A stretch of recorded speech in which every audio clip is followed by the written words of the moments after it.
శ్రీగురుభ్యో నమ. హరి ఓం. దంతాంచలేన ధరణీతలమున్నమయ్య పాతాళకేళిషు ధృతాదివరాహలీలం ఉల్లాఘనోత్ఫణఫణాధర గీయమాన క్రీడావదానమిభరాజముఖం నమామః. అమరీకవరీభారభ్రమరీ ముఖరీకృతం దూరీకరోతు దురితం గౌరీచరణపంకజం ఇందీవరదళశ్యామం ఇందిరానందకందళం వందారుజనమందారం వందేకం యదునందనం.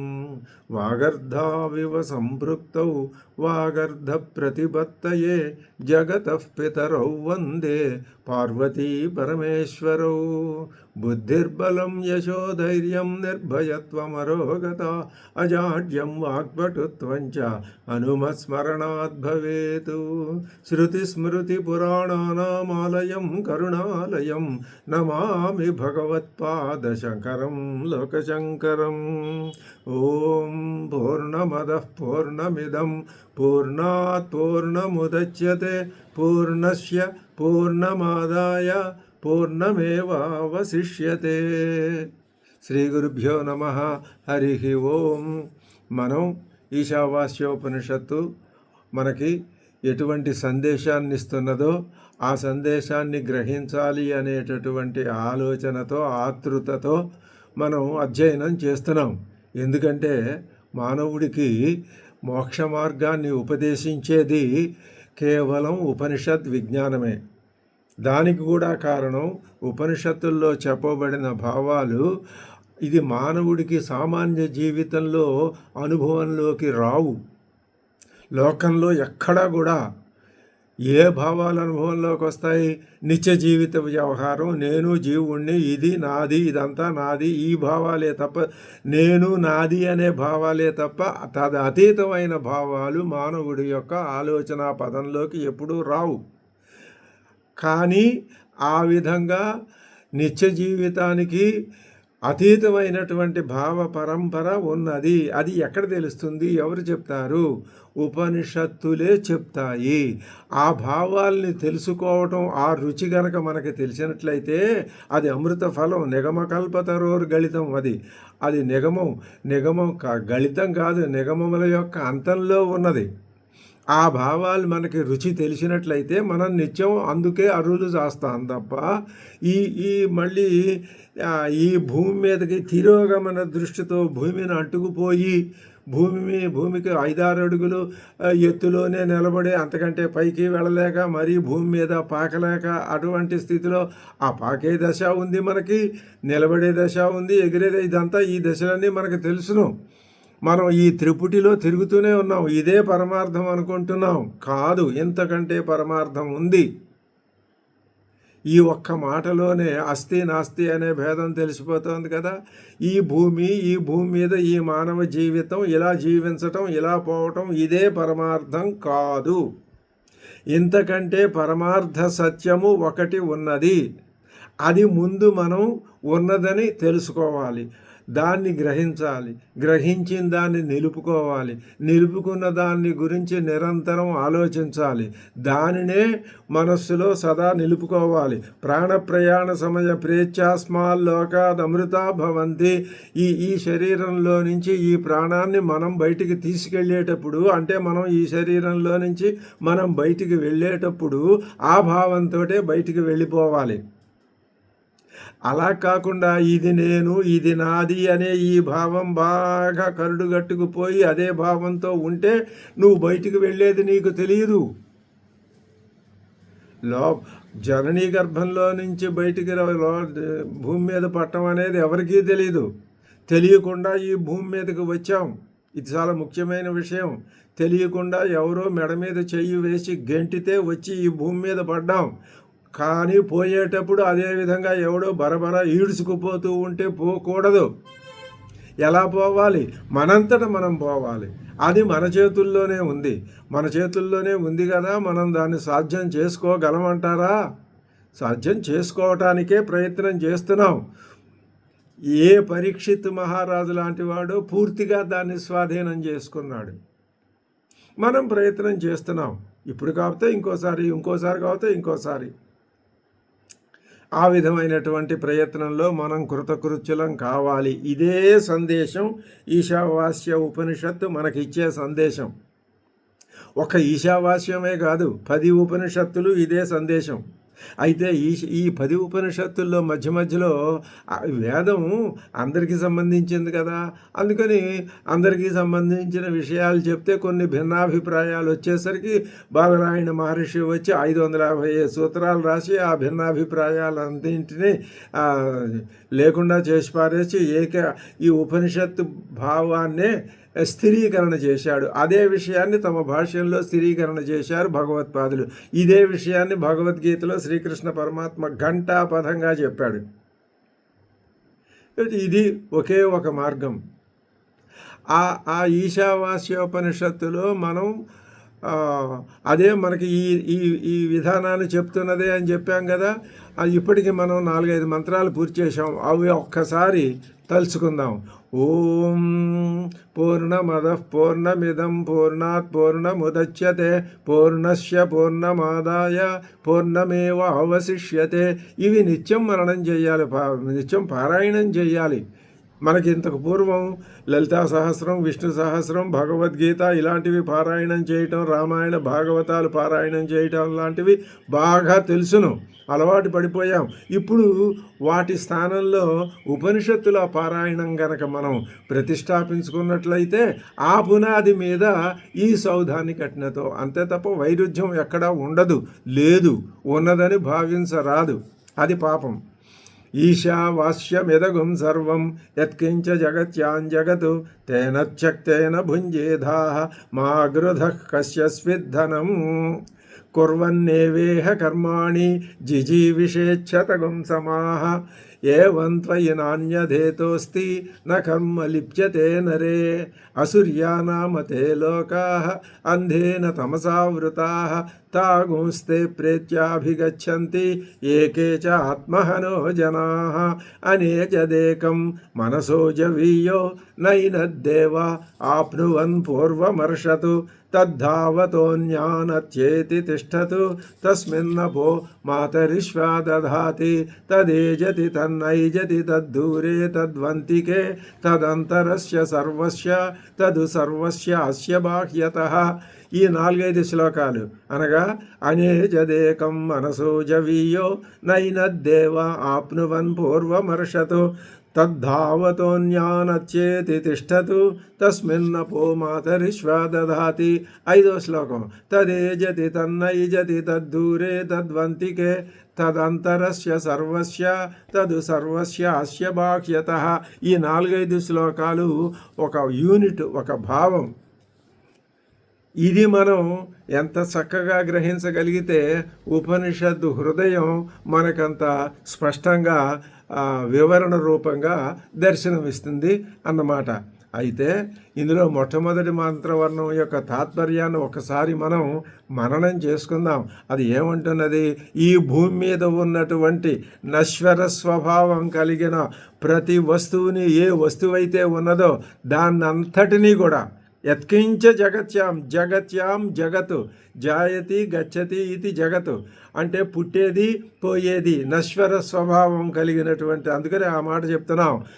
నశ్వర స్వభావం జగత్తు అయినది ఏదైతే ఉన్నదో అదంతా ఈశ్వర భావనతో, ఈశ్వరుడు అంటే అహమే వేదం సర్వం అనే భావనతో దానిని నువ్వు ఆచ్ఛాదించి కప్పి వెయ్యి. అలా చేసినట్లే అది నీ స్వస్వరూపంతో, అంటే అహమే వేదం ఇదగం సర్వం అనే స్వస్వరూపంతో దాన్ని నువ్వు కప్పి వెయ్యి. అలా కప్పివేసేటప్పుడు సర్వస్వాన్ని త్యాగము అనే భావనతో మొత్తం జీవితాన్ని అనుభవించు. త్యాగేన త్యక్తేన భుంజీతేన త్యక్తేన భుంజీధాః. త్యాగభావంతో అనుభవించు జీవితాన్ని. అంతేగాని ఎవరి ధనాన్ని మా గృథః ఆశపడద్దు, లోభత్వం వద్దు. ఎవరి ధనాన్ని, చివరికి నీ ధనమైనా సరే దాన్ని నువ్వు ఆశపడద్దు, త్యాగభావంతో అనుభవించు. ఇది చాలా గొప్ప ఉపదేశం. ఎందుకండి ఇలా ఆచరిస్తే మాకేమిటి లాభం అంటావా? నీకు ఈశ్వర భావన చేత లోకాన్ని కప్పివేస్తే ఏ ఆత్మ యాథాత్మ్యం తెలుస్తుందో అందుకు ఇది మార్గం, ఇంతకు తప్ప వేరే మార్గం లేదు. ధనం ఎవరిది కూడా కాదు కదా. కాబట్టి ఇప్పుడు మనం ఏం చేయాలి అంటే ఈ లోకంలో శాస్త్రవిహితాలైనటువంటి పనులు చేస్తూనే నిండు నూరేళ్ళు జీవితం హాయిగా ఉండాలి అని కోరుకో. జీవిత ఇచ్చగలిగినటువంటి నీకు మోక్షప్రాప్తికి కర్మాచరణం కంటే వేరే మార్గం లేదు. జీవిత ఇచ్చ ఉంటే కర్మాచరణం. ప్రతివాడికి జీవిత ఇచ్చ ఉంటుంది కదండి. అవును, ఉంటుంది, ఉండాలి. అంతే తప్ప వేరే రకమైన భావం అన్నది ఆమోదయోగ్యం కాదు. జీవితేచ్ఛ ఉన్నట్లయితే కర్మాచరణమే ముఖ్యమని మీరు చెప్తున్నారు కదా. అవును, కర్మాచరణే ముఖ్యం. కానీ ఆ కర్మాచరణ రాను రాను పరిపక్వమై నిన్ను సన్యాసంలోకి, అంటే మానసిక సన్యాసంలోకి, ఇదే ఈ జన్మలోనే గనక ఆ పరిపక్వత కలిగితే మానసిక సన్యాసం, తరువాత ఎప్పుడైనా కలిగితే ఆశ్రమ సన్యాసాన్ని కూడా నువ్వు స్వీకరించవచ్చును. అది మరీ బాల్యంలోనే సంభవిస్తే, ఏ 10-15 ఏళ్ల వయస్సులోనే ఆశ్రమ సన్యాసం స్వీకరించాలనేటటువంటి భావన కలిగితే అది ఆ ఒక్క జన్మతో ఆ కాలానికి సంప్రాప్తించిన భావం కాదు. అది ఎంతకాలం నుంచి మనస్సులో ఉన్నదో. మరి ఎందుకని అంటే ఈ సన్యాసం అనే భావం 40 ఏళ్ళు, 50 ఏళ్ళు, 60 ఏళ్ళు వచ్చిన తర్వాత మొదలవుతుంది ప్రజల్లో. అలాంటిది నీకు 10 ఏళ్లకే ప్రారంభమైందంటే దానికి తగిన పునాది ఉండాలి. ఆ 10 ఏళ్లలో ఉందా? లేదు, అంతకు పూర్వం ఎప్పటి నుంచో ఉంది. ఇది అద్భుతమైన విషయం, మనం గ్రహించాల్సినటువంటి విషయం. అంతకంటే ఇప్పుడు కర్మాచరణం కంటే నీకు వేరే మార్గం లేదు. అలా నువ్వు చేసినట్లయితే నిన్ను పాపఫలం ఏమీ అంటదు. 2 మార్గాలు చెప్పామా? అయితే ఇప్పుడు ఇంకొక ఈ ఈశ్వర భావనతో సర్వస్వాన్ని ఆచ్ఛాదింపజేసే భావనలో, సన్యాస భావనలో, తేనచ్చక్తైన ఆ భావనలో వెళ్ళేటటువంటి మహానుభావులు ఎక్కడో ఒకటి అరా కనిపిస్తే అలాంటి వారి దర్శనమే మనకి ఎంతో మనస్సుకి స్వచ్ఛతని, పవిత్రతని ఇస్తుంది. మరి కర్మాచరణలో ఉన్న మహానుభావులు కూడా కనిపిస్తారు, వారి దర్శనం కూడా మనకి పాపమోక్షణాన్ని కలిగిస్తుంది. అయితే ఇద్దరు 2 రకాలేనా అండి జనసామాన్యంలో? అసలు అటు ఈ కర్మవాసన కానీ అటు జ్ఞానవాసన కానీ 2 లేని సామాన్య ప్రజానీకమే ఎక్కువగా. అంటే అది వాళ్ళ దోషం కాదు, ఖచ్చితంగా చెప్తున్నాం మేము. అలా కర్మవాసన జ్ఞానవాసన లేకపోవటం అన్నది దోషం కాదు. మరి ఏం సుగుణమా? సుగుణము కాదు. ఏది జన్మ ప్రాప్తించిందో ఆ జన్మ ప్రకారం అది నడుస్తోంది. ఇలా నడిచి ఈ దశలో నుంచే ఈ స్థితిలో నుంచే అటు కర్మవాసన కానీ ఆ కర్మవాసనల తర్వాత జ్ఞానవాసన కానీ వస్తాయి. ఒక్కసారి పుట్టుకు రావు. అది విత్తనం కావాలి, దాన్ని పాతాలి, అది మొక్క అవ్వాలి, మొక్క అయిన తర్వాత పువ్వు రావాలి. ఏమీ లేకుండా పువ్వురా కాయరా అంటే రాదు కదా. ఇది కూడా అంతే. కాబట్టి వాళ్ళ తప్పు కాదు, అది కూడా చెప్పాలి మనకి. అంటే ఎందుకు చెప్పాలి? యథార్థ స్థితి ఎలా ఉందో దాన్ని మనకి తెలియజెప్పాలి. అది ఉపనిషత్తు యొక్క ధర్మం. ఎంత విశాలమైన ప్రాతిపదికో ఉపనిషత్తు యొక్క ఆలోచన విధానానికి మనకి ఇప్పుడు అర్థమవుతోంది. అసూర్యానామతే లోకాః అంధేన తమసావృతాః తాగుంస్తే ప్రేత్యాభిగచ్చంతి ఏకేచ ఆత్మహనో జనాః. కర్మఫలాలైనటువంటి జన్మ పరంపరలు ఏవైతే ఉన్నాయో, జన్మ పరంపరలు వరుసనే వస్తున్నాయి. నువ్వు ఒక వ్యక్తి, ఒక తల్లి, ఒక తండ్రి, ఆ సంతానం అనే మాట తీసుకోవద్దు. మనుషులు పుడుతున్నారు, పెరుగుతున్నారు. ఆ దృష్టితో ఉదాత్తమైన, ఇప్పుడు ఒక బర్డ్స్ ఐ వ్యూతో, పక్షి యొక్క దృష్టితో చూడు. నీకే ఎక్కువ జీవితం ఉందనుకో, నువ్వు అన్నింటికంటే అతీతమైన ఉన్నతమైన స్థానంలో ఉన్నావనుకో, అన్ని కాలాల్లోనూ వ్యాపించి ఉన్నావనుకో, అప్పుడు నీకేం కనిపిస్తుంది? పుట్టేవాళ్ళు కనిపిస్తూ ఉంటారు, పెరిగేవాళ్ళు కనిపిస్తుంటారు, పోయేవాళ్ళు కనిపిస్తుంటారు, మళ్ళీ పుట్టేవాళ్ళు కనిపిస్తుంటారు. ఒక రైతుని తీసుకో, అదే చెప్పాడు దాంట్లో కఠోపనిషత్తులో. పంట వేశాడు, కోశాడు, వేశాడు, మళ్ళీ కోశాడు, ఇలా జరుగుతూనే ఉంది. నువ్వు పైనుంచి చూసినట్లయితే మానవ జాతి కూడా ఇలాగే నీకు దర్శనమిస్తుంది. ఆ దృష్టితో నువ్వు చూసినట్లయితే అవి అలా కేవలం ఈ 2 దృష్టిలు రావాలి. ఒకసారి రావని ఇందాక మనం చేశాం. ఈ ఈ ఈ ఈ ఇటువంటి స్థితి ఏదైతే ఉందో అది అసురుల లోకానికి చెందింది అని మనకు చెప్తున్నాడు, తెలియజెప్తున్నాడు. ఒక తరగతిలో ఉపాధ్యాయుడు ఏం చేస్తాడు? మంచి పిల్లల్ని చూపించి అందరూ ఇలా చదవండిరా అని చెప్తాడు. అది ప్రేరణ కావాలి ఎవరికి? చదవలేని వాళ్ళకి. అది ప్రేరణ తీసుకుని ఉపాధ్యాయుడు చక్కగా వాళ్ళని కూడా బాగా చదివే వాళ్ళతో పాటు సమానంగా తీసుకుని వెళ్తాడా? తీసుకెళ్దా? ఇది అంతే. అంతే తప్ప వీళ్ళెవరో రాక్షసులు అనే మాట అసలు లేదండి లోకంలో. రాక్షసులు ఎవరండి? మనం రాక్షసులం కాదు.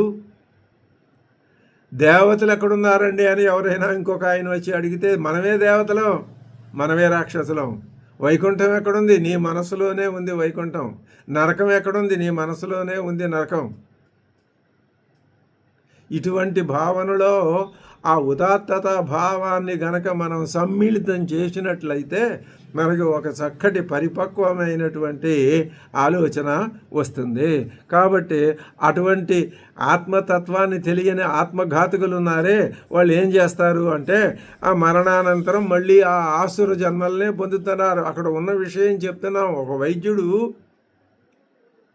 తన దగ్గర వచ్చినటువంటి రోగికి ఏం చేస్తాడు? కొన్ని ప్రశ్నలు అడుగుతాడు. ఆ రోగి దగ్గర నుంచి సమాధానం రాబట్టి ఆయన ఒక ప్రకటన చేస్తాడు, బాబు ఇది నీ స్థితి, దీని నుంచి నేను బాగు చేయాలి అని తర్వాత ఆయన ఏదో ప్రిస్క్రైబ్ చేస్తాడు. అది అలాగే ఉపనిషత్తుకు ఏం చేసింది? ముందు ఒక స్థితిని చూపించింది మొదటి మంత్రవర్ణంలో, రెండో మంత్రవర్ణంలో ఇంకో స్థితి చూపించింది, మూడో మంత్రవర్ణంలో ఇంకో స్థితిని చూపించింది. ఇప్పటికీ ఒకసారి ఆలోచించి ఒక ఫుల్ స్టాప్ పెట్టి అప్పుడు మళ్ళీ ఉపనిషత్ ఋషి ఏం చేశాడు? ఒరే ఇలా అయితే లాభం లేదు, వీళ్ళకి అయోమయ స్థితిలో పడతారు, అసలు విషయం ఏమిటో చెబుదాం, మళ్ళీ మొదటికి వద్దాం. మొదటికి రావటం అంటే నువ్వు ఈశ్వర భావనతో ఈ సమస్తాన్ని ఎత్కించే జగత్తు దీన్ని కప్పివేయాలి అంటే నీకు గట్టిగా బలమైనటువంటి ఒక భావన ఉండాలి. అది కలిగించకుండా ఇవన్నీ చెబుతూ కూర్చుంటే ఏం లాభం అనిపించింది ఆయనకి. ఉపనిషత్ ఋషికి వచ్చేసాడు సరాసరి, అబ్బాయి మీరంతా రండి కూర్చోండి అన్నాడు. మనం కూర్చున్నాం. చెప్తున్నాడు ఆయన. ఏమని చెప్తున్నాడు? అని ఆత్మతత్వాన్ని చెప్తున్నాడు ఆయన. అనేజతు ఏకం మనసో జవీయో నైనద్దేవ ఆప్నువన్ పూర్వమర్షతు తద్ధావతోన్యానచేతి తిష్టతు తస్మిన్నపో మాతరిశ్వా దధాతి. ఆత్మతత్వాన్ని స్పష్టంగా తేలిగ్గా అర్థమయ్యేటట్లు మనం మననం చేసుకోవటానికి వీలుగా ఏ బట్టీలు అక్కర్లేదు, ఏ ధారణలు అక్కర్లేదు. ఈ అర్థం ఒకసారి తెలిస్తే చాలు. ఇంతకుముందు 3 శ్లోకాల అర్థం అలాగేగా మనం ఇప్పుడు తెలుసుకోవటానికి ప్రయత్నం చేశాం. ఆ అర్థం నిలవాలి అంటే ఆ శ్లోకాలు కంటతా నోటికొస్తే మంచిది. ఎంత నోటికి వచ్చినా వయస్సు ఒక స్థాయికి వచ్చేసరికి మర్చిపోవటం జరుగుతుంది. ఆ మర్చిపోవటం అన్నది శరీర ధర్మం. దానికి శరీర ధర్మాల్ని నువ్వు నేను ఏం చేయలేము, ఉద్ధరించలేము, మళ్ళీ వెనక్కి రావు. ఇలా పోతూ ఉండటమే. మానవ జాతి ఎప్పుడు వెనక్కి రాదు, ముందుకే వెడుతుంది తప్ప. మరి ఈ అనేజతో ఈ ఆత్మకి చలనం లేదండి, కదలదండి. తర్వాత ఇది ఒక్కటేనండి, ఏకం. ఇది ఒకటేనండి, ఇంకొకటి లేదండి. ఇక్కడ పెద్ద అనుమానం వస్తుంది. ఒకటేనండి? అవునండి, ఒకటే. ఒకటి ఉన్నప్పుడు ఒకటి ఉన్నదని ఎవరు చెప్తున్నారండి? నేను చెప్తున్నా. మరి నేనెవరండి? నేను 2 కాదా? ఇప్పుడు లోకంలో ఏ ధర్మం ఉంది అంటే అక్కడ ఎదురుకుండా ఓ వస్తువు ఉంది, టెలిఫోన్ ఉంది అని ఎవరు చెప్తున్నారు? యువతలో ఉన్న నేను చెప్తున్నా. దాన్ని చూసి అది ఉందని చెప్తున్నాను. అదిగో అక్కడ గ్రామం ఉన్నది అని చెప్తున్నాను. అదిగో అక్కడ ఒక వస్తువు ఉన్నది అని చెప్తున్నాను. చెప్పే ముందు నేను దాన్ని చూడాలి కదా. అలాగే ఏకం అని ఉపనిషత్ ఋషి చెప్తున్నాడు అంటే అది అక్కడ ఆ ఏకం ఎక్కడో ఒక చోట ఉంది. ఈయన చూశాడు, ఈయన చెప్తున్నాడు. ఇది 2 కాదా? అనుమానం వస్తే అలా రావాలి అనుమానాలు. ఆ అనుమానాలు వస్తే వాటిని తీర్చుకుంటేనే మనకి సాధన ఒక్కొక్క అడుగు ముందుకు వెడుతుంది. లేకపోతే వెళ్ళినా అది వెళ్ళిన దాంతో లెక్క కాదు. ఇప్పుడు దీనికి మనకి జవాబు రావాలి. దేనికి జవాబు రావాలి? ఏకం అన్నారు. ఏకం ఎలా అవుతుంది? ఆ ఏకం నేనే ఏకం అని చెబుతుందా? చెప్పేదేముంది దానికి? బహుశా నేను అందుకోసమే ఈ సృష్టిని చేసి ఉంటాడేమో ఆ పరమాత్మ అనే ఆలోచన. ఎందుకని తన గురించి తాను చెప్పుకోవాలిగా. ఎవరు చెప్తారు? ఆయన ఏకలంబట అన్నదమ్ములు లేరు అని ఆయన వామన చరిత్ర చెప్పాడుగా. అదే అర్థం. వామనుడు మరి ఒకడే అయినప్పుడు తన గురించి తాను ఎలా చెప్పుకుంటాడు? చెప్పుకోలేడు. అందుకని ఈ లోకాన్ని కలిపి ఇదొక భావన, వీచిక మాత్రమే. నిజం కాదు, కావచ్చు, కాకపోవచ్చు. అది వేరు, చలనం లేదు. అది ఒకటే. పైగా మనసోజవీయ, మనస్సు కంటే ఎక్కువ వేగం కలది. పైగా అది నైనద్దేవ ఆప్నువన్ను, ఈ ఇంద్రియాలు దాన్ని పట్టుకోలేవు. ఎందుకని? ఈ ఆత్మతత్వం ఆ ఇంద్రియాల కంటే ముందే వెళ్ళిపోయి అక్కడ కూర్చుంటుంది. అది అది తద్ధావత అన్యాన్ అత్యేతి తిష్టతు. ఇది ఇక్కడి నుంచి చెప్పుకోవాలి మనం. తిష్టతు అది కదలదు. అది అనేజత అని చెప్పుకున్నాం కదా, కదలదని చెప్పుకున్నాం కదా.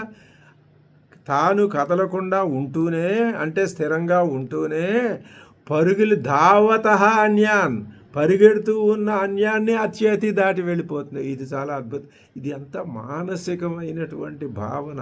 ఇది ఎంతగా మనం దాన్ని మననం చేసి దాన్ని మనం జీర్ణం చేసుకోగలిగితే మనం అంతంతగా సాధనలో పైకి పెడతామని దాని అర్థం తప్ప ఇదేమిటి అదేమిటి అనే కుశంకలు అన్ని స్థాయిల్లో పనికిరావు.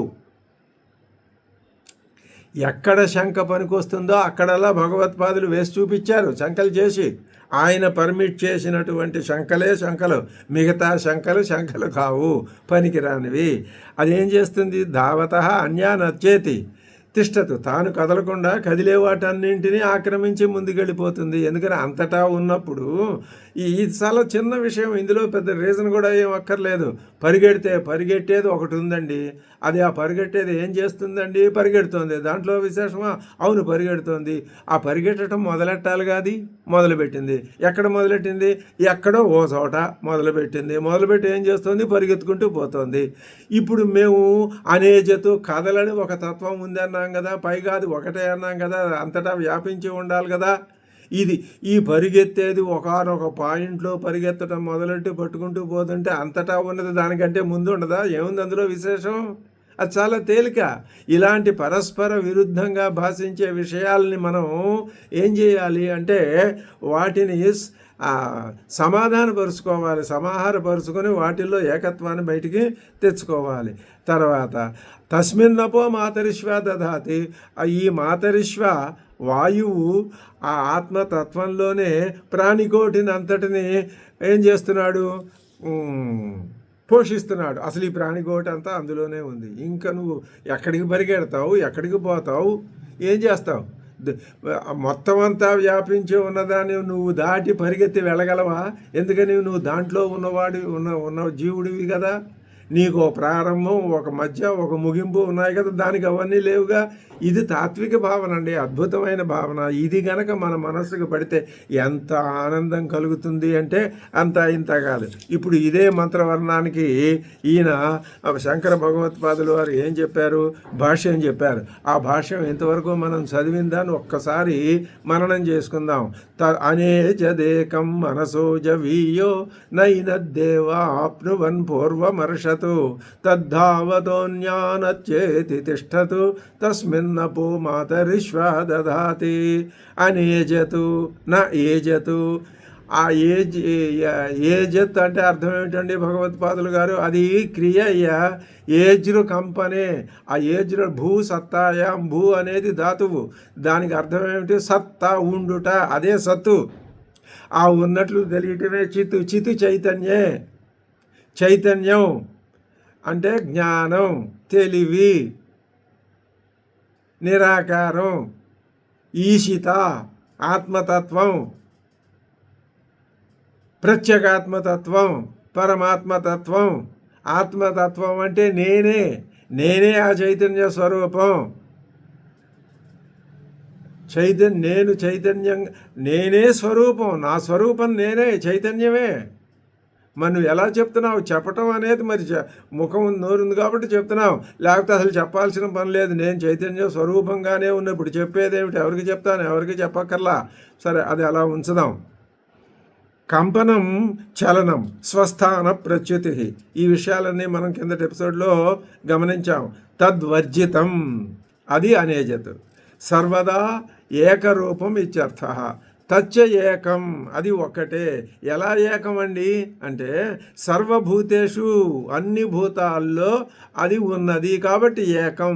మరి భూతాలండి అనేకం, అది గొప్పతనం. అనేకమైన భూతాలలో ఏకరూపంలో ఉన్నదే ఆత్మతత్వం, అదే వాటి స్వరూపం, అదే ఈ సృష్టి యొక్క స్వరూపం, అదే నా స్వరూపం.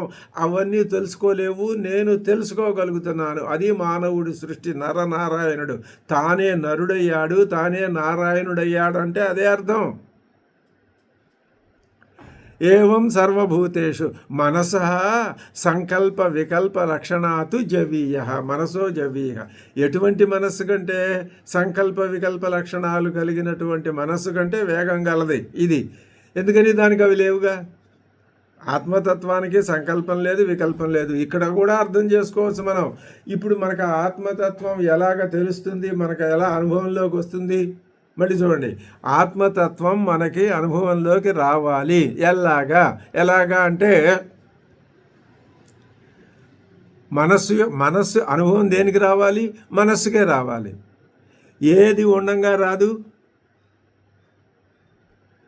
సంకల్ప వికల్పాలు నీ మనసులో ఉన్నంతకాలం అంతకంటే మించింది ఏది వచ్చి అది ఆ మనసులోకి రాదు. వచ్చినా అది పట్టుకోలేదు, గ్రహించలేదు. ఎప్పుడు పట్టుకోగలదు?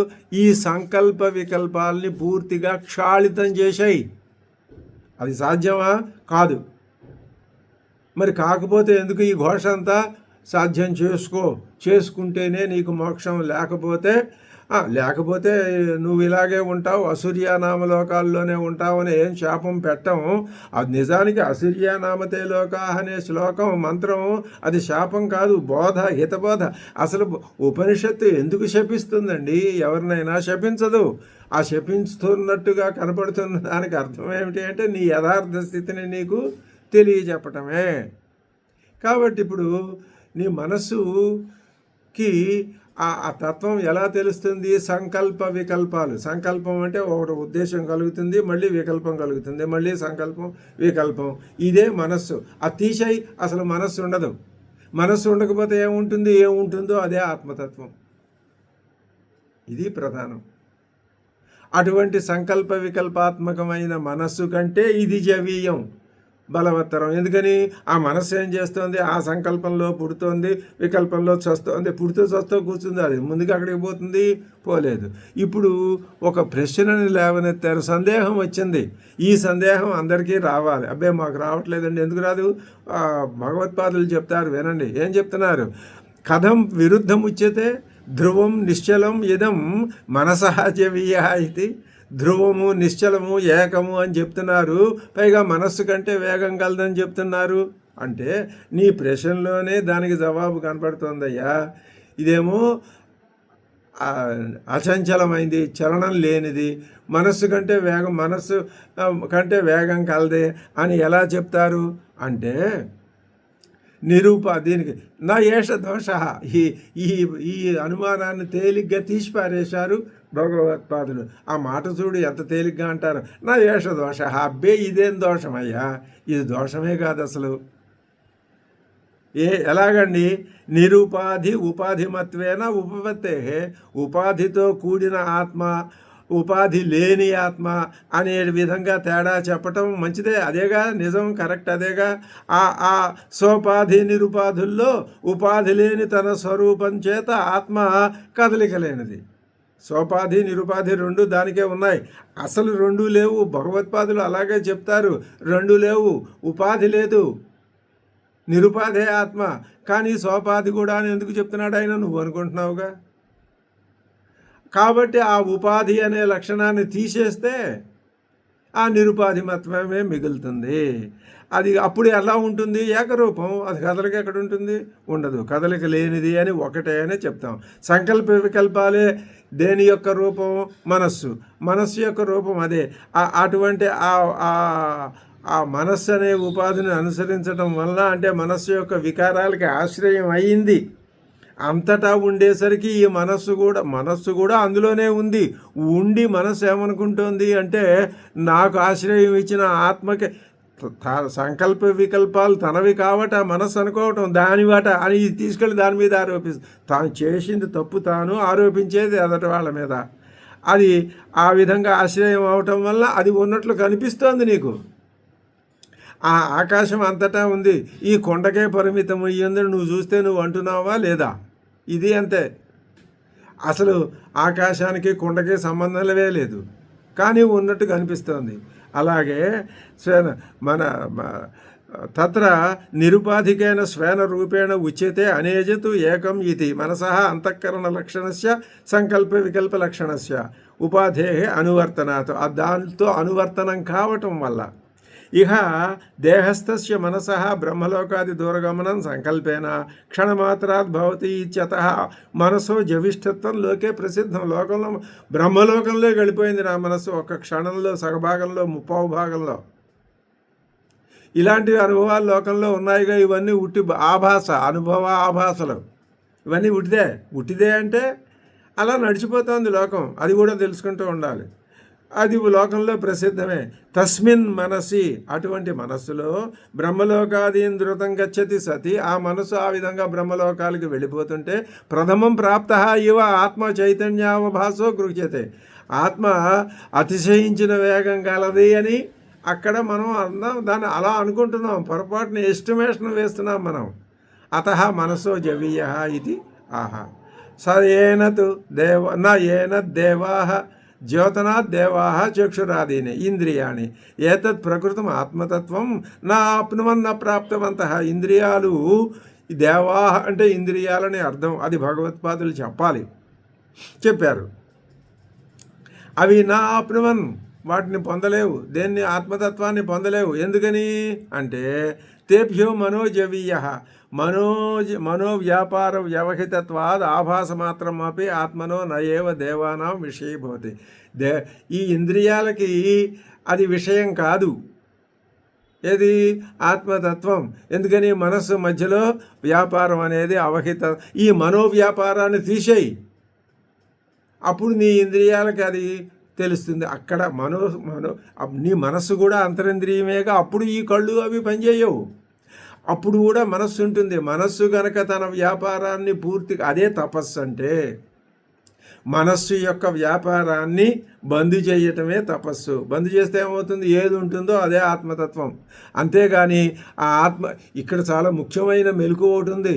నేను మనోవ్యాపారాలన్నీ బంద్ చేసండి, నా మనస్సుని ఆత్మతత్వం వైపుకి తీసుకెళ్తాను. అది తెలివి తక్కువ. నువ్వు తీసుకెళ్ళటం ఏమిటి? అదేమన్నా నీకు విషయమా, నీకు లక్ష్యమా? కాదు. మరి ఎందుకండి అలా చెప్తున్నారు? ఇప్పుడు ఈ మాట భగవత్పాదులు ఇలా చెప్పారు అంటే దాని అర్థం ఏమిటి చెప్పమంటావా?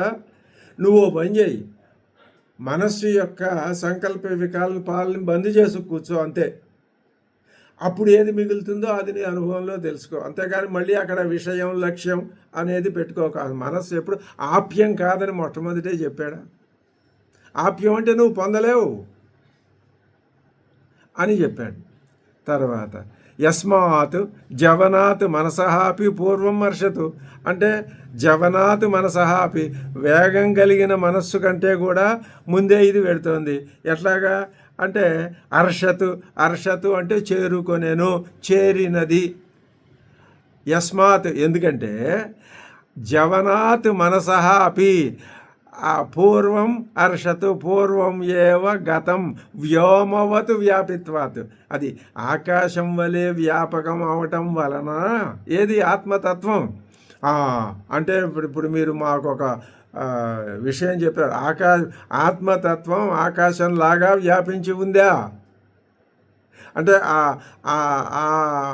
ఆమె యొక్క ముఖం చంద్రబింబం వలె వెలుగుతున్నది అంటే చంద్రబింబం ఒకటి ఉంది, ఆమె ముఖం రెండు ఉన్నట్టుగానే ఓహో రెండు ఉన్నాయా ఆకాశం వలె అని మీరు అంటున్నారు అంటే అలాంటివి పట్టుకోవచ్చు మనం, తప్పే ఉంది. ఆకాశం కూడా అందులోనే ఉంది. అసలు తస్మాత్ ఆకాశం సృష్టింపబడింది కాబట్టి దానికి లోబడింది. ఆకాశం కంటే అత్యతిష్ట దశాంగులం, ఇంకా అంతకంటే అత్యతిష్టత, అంతకంటే మించిపోయే ఉన్నది ఆత్మతత్వం. హర్షతు అంటే చేరుకున్నది, చేరుకున్న దానిలాగానే. ఎందుకని? వ్యోమవత్ వ్యాపితత్వాత్. సర్వవ్యాపితతు ఆత్మతత్వం అంతటా వ్యాపించి ఉన్నటువంటి ఆ ఆత్మతత్వం సర్వ సంసార ధర్మ వివర్జితం. దీనికి సంసార ధర్మాలు అనేవి ఏవీ లేవు. పైగా తన యొక్క స్వేన నిరుపాధికేన స్వరూపేణ అవిక్రియం. తన స్వరూపం ఏమిటి? నిరుపాధికం. మన కృత్రిమమైన నేను అనుకునేటటువంటి నాది అనుకునే మన భావం దేనికి? ఇదేమిటి? దీని స్వరూపం ఉపాధికం, సోపాధికం. నువ్వు ఈ సోపాధికం అనే దాంట్లో నుంచి, ఆ జైల్లో నుంచి నేను అనే భావాన్ని విడదీసి బయటికి లాక్కొచ్చాయి, అది నిరుపాధికం అయిపోతుంది. ఇది ధర్మ సూక్ష్మం. అవిక్రియం ఏవ సతు, అవిక్రియంగానే ఉంటూ ఉపాధికృత సంసార విక్రియా అనుభవతి ఇది అవివేకిన మూఢానాం అవి అనేకమివ ద్యోతతే. అది తనంతట తాను ఉపాధి లేకుండా అవిక్రియంగా ఉన్నా కూడా ఈ ఇది అంతా వ్యాపించి ఉన్నది కాబట్టి, ఈ సంసారం దాంట్లోనే ఉంది కాబట్టి దీనికి పోలికలాగా ఆకాశం అంతటా వ్యాపించి ఉన్నా ఈ ఆకాశంలో ఇవన్నీ ఉన్నాయి కాబట్టి ఘటం కూడా ఉంది కాబట్టి ఆకాశం ఇక్కడ మొక్కై కనబడుతోందని మనం అనుకున్నట్టే సంసార విక్రియ అనుభవతి ఇది అవివేకినాం దృష్టి. అవివేకులు ఏమనుకుంటున్నారు? అంతటా అది వ్యాపించి ఉంది, ఈ సంసార ధర్మాలు అంతటా వ్యాపించి ఉన్నాయి కాబట్టి ఈ ధర్మాలన్నీ దానికి ఉన్నాయి అనుకుంటున్నారు. ఇది భ్రమ మాత్రమే. ప్రత్యవభాషతే ఇది ఏతతు ఆహా తతు. ఇంకొక మాట చెప్తున్నారు. ధావతః అంటే పరిగెట్టిపోతూ ఉన్నటువంటి, అంటే ధృతం గచ్చతః వేగంగా వెళ్ళేవి కొన్ని ఉన్నాయి లోకంలో, మనస్సు ఈ మొదలైనవి.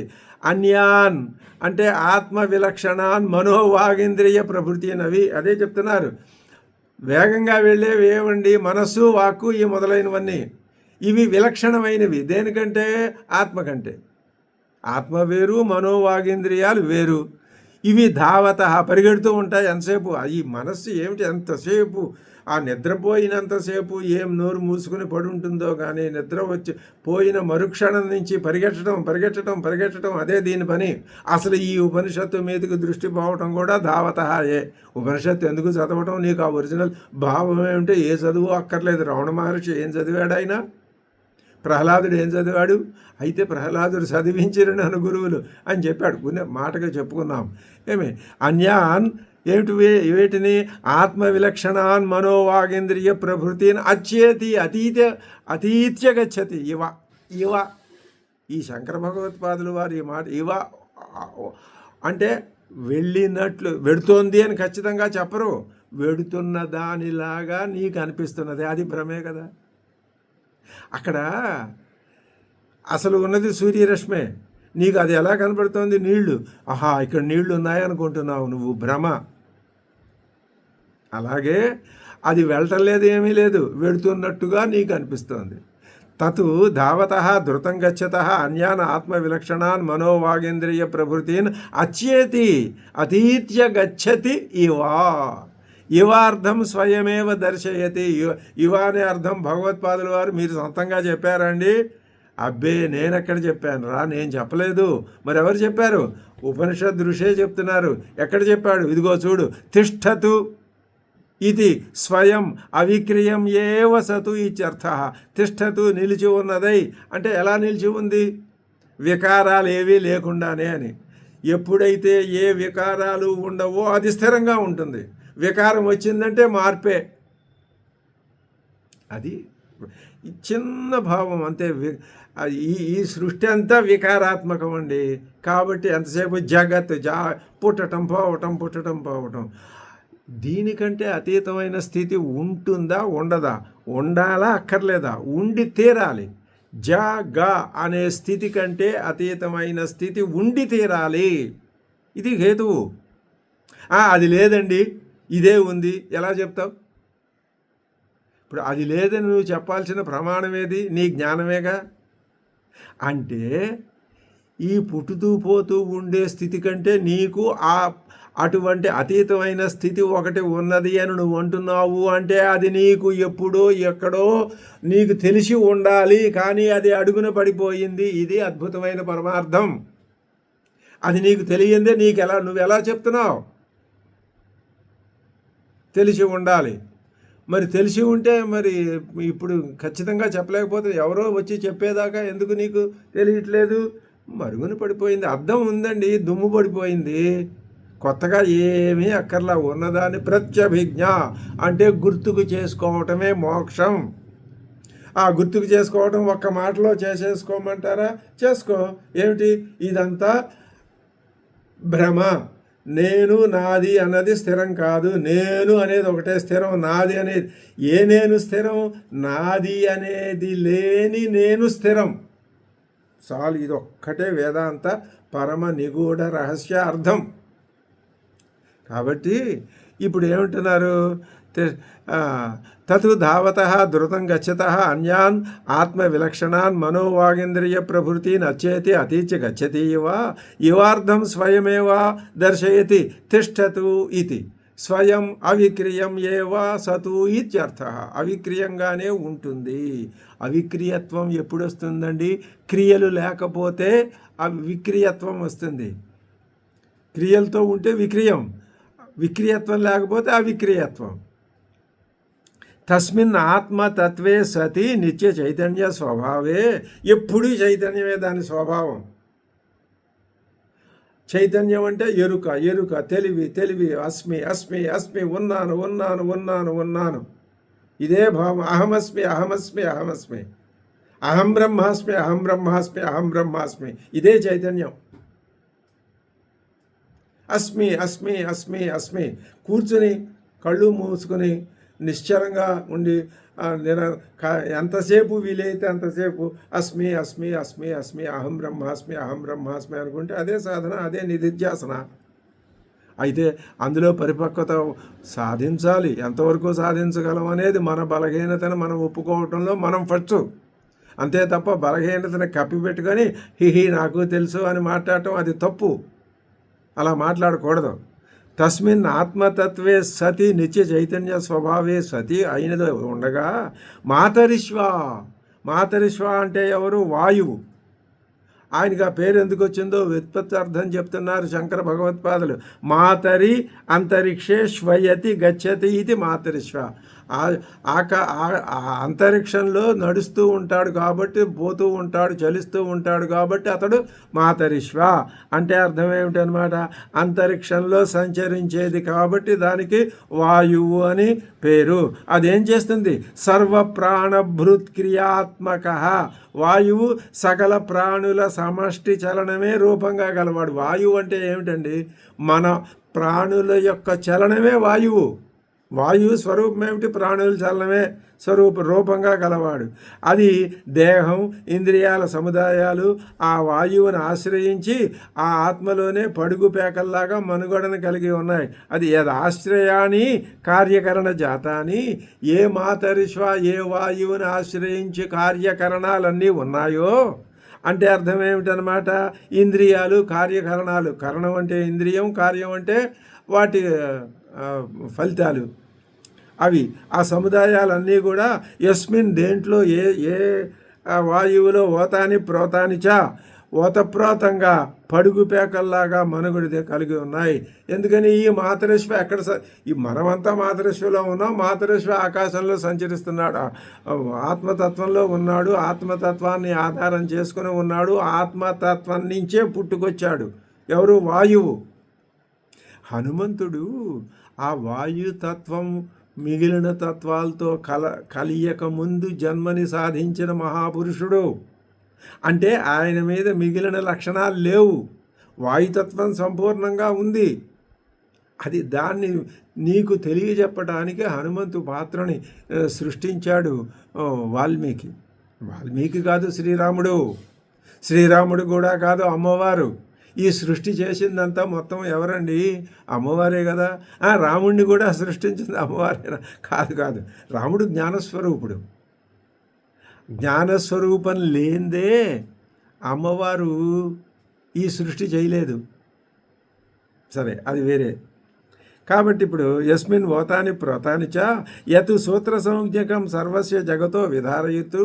సూత్రం అనే పేరుతో మొత్తం జగత్తునంతటిని విధారయితృ, దాన్ని పట్టుకొని దానికి ఆధారమై ఉన్నదో సహా మాతరిష్వ, ఆది మాతరిష్వ అంటే అపహ. ఆ మాతరిష్వ ఏం చేస్తుంది? అపహ అంటే కర్మాణి ప్రాణినాం చేష్టా లక్షణాన్ని. ఈ అర్థం ఎలా తెలుస్తుందండి?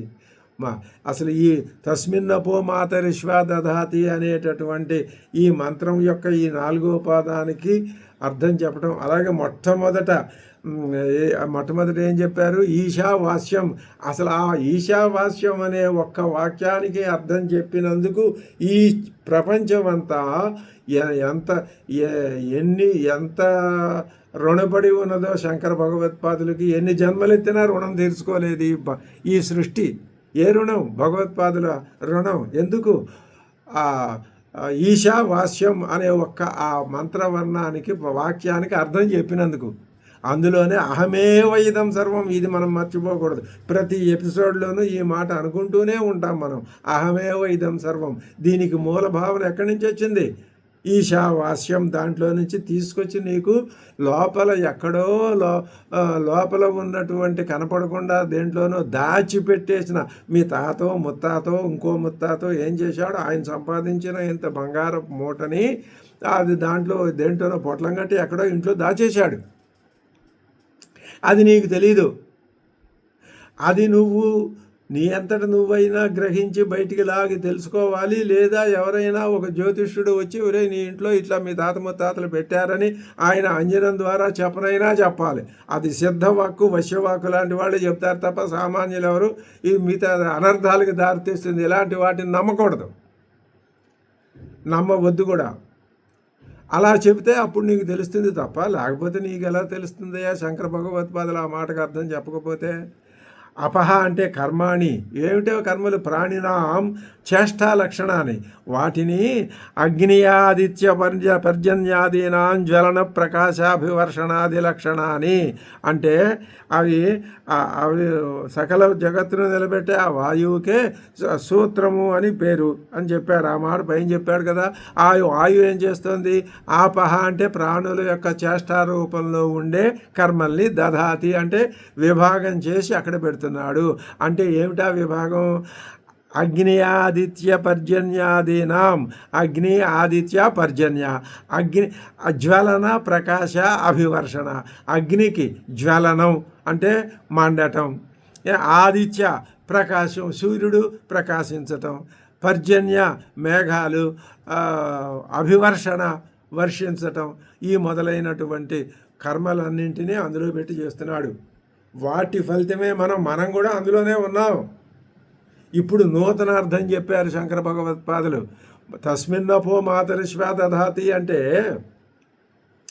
పరమాత్మ ఏం చేశాడు? ఆకాశం సృష్టించాడు. ఆకాశాద్ వాయువుని సృష్టించాడు.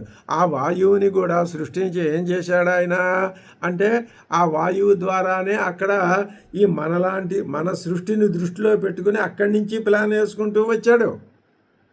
అది అర్థం.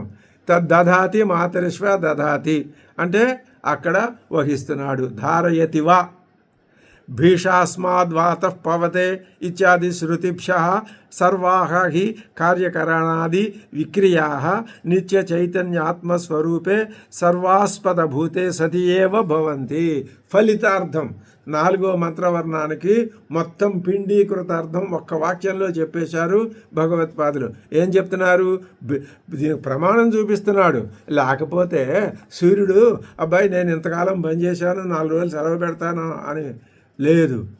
సూర్యుడు కాదు, ఆకాశం కాదు, వాయువు కాదు. భీషాస్మాద్ తైత్రీయోపనిషత్తు చెప్తోంది.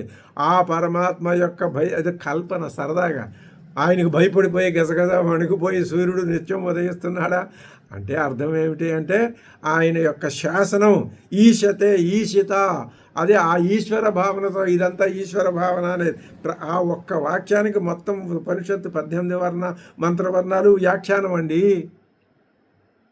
జన్మాద్యస్య అనే ప్రార్థనా శ్లోకానికి భాగవతం అంతా, అలాగే తపస్వాధ్యాయ నిరతం అనే శ్లోకానికి మొత్తం రామాయణం అంతా చివరి దాకా పట్టాభిషేకం దాకా ఏ విధంగా వ్యాఖ్యానము, అలాగే ఈశావాస్యం అనే ఒక్క వాక్యానికి మొత్తం 18 మంత్రవర్ణాలు వ్యాఖ్యానమే. వ్యాఖ్యానం అంటే ఆ ఒక్క వాక్యం భావం చెప్పటమే కాదు, అవి ఇవి అన్నీ చెప్పుకుంటూ దాన్ని బలపరుచుకుంటూ ముందుకు తీసుకెళ్ళటం. ఒక మహోపన్యాసకుడు ఒక స్టేజ్ మీద నిలబడి ఉపన్యాసం చెప్తున్నాడంటే ఆయన మనసులో ఏదో ఒకటి ఉంటుంది, ఒకటే పాయింట్ ఉంటుంది. దాన్ని చెప్పడానికి ఎన్ని రకాల తిరుగుళ్ళు తిరుగుతాడు, ఎన్ని రకాల ప్లాన్లు వేస్తాడు, ఎన్ని ఆలోచనలు సపోర్ట్ చేస్తాడు. అది ఒక మహాద్భుతమైన ప్రక్రియ. అదంతా ఆయన మనసులో జరిగిపోతూ ఉంటుంది, వెనక బయటికి మాటలు వచ్చేస్తూ ఉంటాయి. అలాంటి ఉపన్యాసకులను ఇప్పుడు మనం చూస్తూనే ఉన్నాం కదా. వాళ్ళకి ఆ ఎదురుగుండా ఉన్న పుస్తకాలు ఒక నిమిత్తం అండి. చూస్తే చూస్తారు, లేకపోతే లేదు. ఒక్కొక్కసారి ఇది మనం ప్రత్యక్షంగా టీవీలో, యూట్యూబ్లో పెద్దలు ఆ ఉపన్యాసాలు చెప్తున్నప్పుడు మనం గ్రహిస్తున్నాం. అవి పుస్తకం ఊరినే అక్కడ నిమిత్త మాత్రంగా ఆధారంగా ఉంటుంది, కానీ అవి ఆయన మనసులో వస్తూనే ఉంటాయి. ఇదంతా ఒకే ఒక్క పరమార్థాన్ని సమర్థిస్తూ వెళ్తుంది. అదే చెప్తున్నాడు, ఏమని భీషాస్మాద్వాత పవతే ఇత్యాది శృతిభ్య. ఏం చెప్పాయండి ఈ శృతిలో అంటే, సర్వాహ హి కార్యకరణాది విక్రియా. ఇవన్నీ విక్రియలండి. ఏవి? కార్యం, కరణం, సంకల్పం, వికల్పం, మంచి చెడ్డు, సుఖం దుఃఖం, పనులు లేకపోవటం, నిద్ర, కళ, జాగ్రత్త, ఇవన్నీ కార్యకరణాది వికల్పాలే. ఇవి అది ఉంటేనే ఇవి జరుగుతున్నాయి. ఏది ఉంటే? సతియేవా, ఉండటం చేతనే. ఏది సతియేవా? నిత్య చైతన్యాత్మస్వరూపే సర్వాస్పద భూతే ఆత్మ చైతన్యే సతియేవా. అన్నింటికీ ఆస్పదమైనటువంటి ఆ చైతన్యం ఉండటం మూలానే ఇవన్నీ జరుగుతున్నాయి. ఇది 4వ మంత్రవర్ణానికి అద్భుతమైనటువంటి వివరణ. ఈ విధంగా మనం 4 మంత్రవర్ణాలకి అధ్యయనాన్ని పూర్తి చేశాం. ఎంతో కొంత ఇంతకుముందు ఎపిసోడ్ కంటే ఇప్పుడు ఒక అంగుళం అయినా ముందుకు జరిగితే, ఇలా ఒక్కొక్క అంగుళం ముందుకు జరుగుతూ ఉంటే అది సంతృప్తి మనకి అందరికీ కలుగుతుంది అని మనవి చేస్తూ, ఓం పూర్ణమదః పూర్ణమిదం పూర్ణాత్ పూర్ణముదచ్యతే పూర్ణస్య పూర్ణమాదాయ పూర్ణమేవావశిష్యతే. హరి ఓం తత్సత్. బ్రహ్మార్పణమస్తు.